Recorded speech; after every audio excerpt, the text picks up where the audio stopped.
Hello, I'm Achim Novak, and I host the My Fourth Act podcast.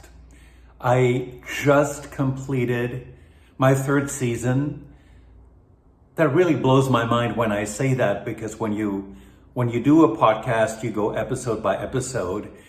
Well, this year I released 24 episodes, and I had the chance to speak with, 25 truly extraordinary humans.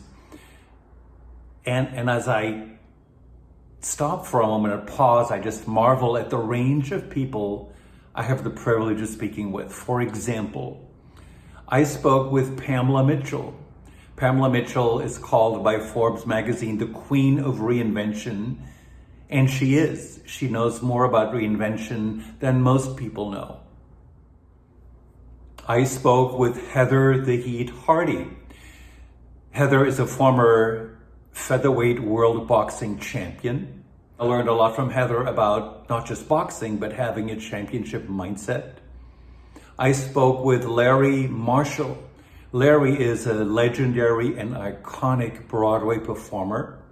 He first starred on Broadway in 1968 in the original production of Hair.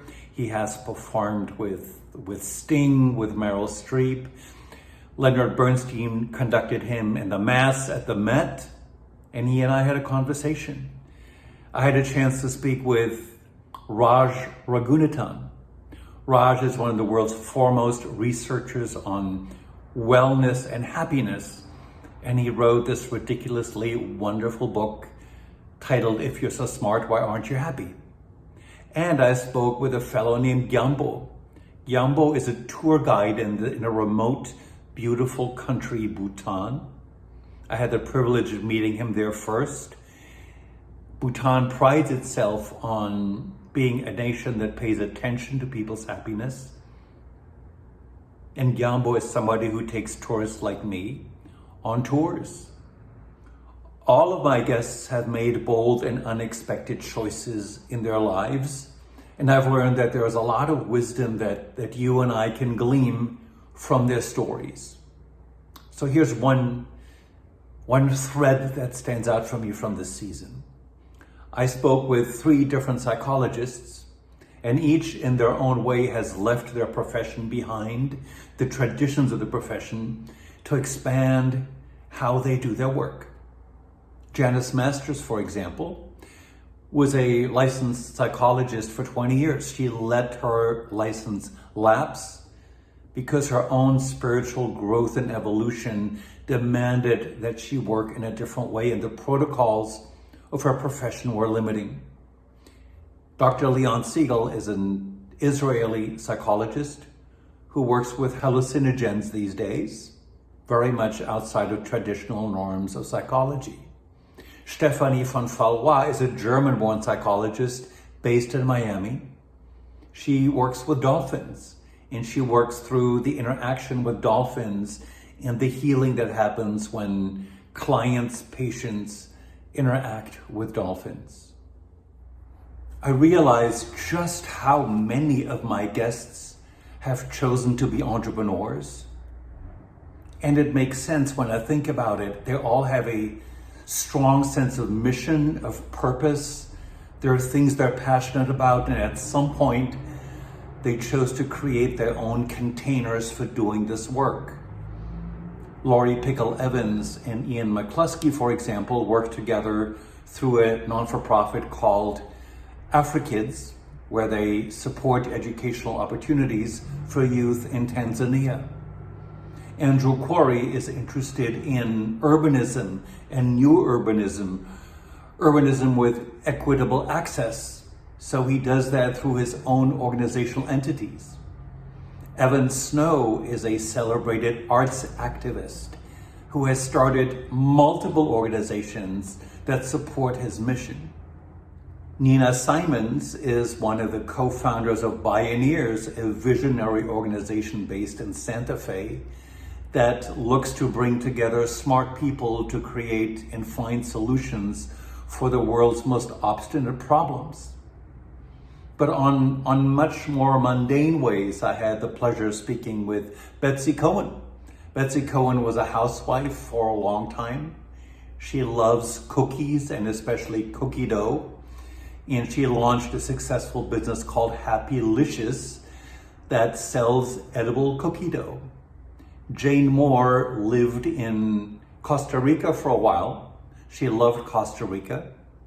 And she has a business called Papagayo Luxury, where she brokers luxury dream vacations on the very exclusive Papagayo Peninsula in Costa Rica.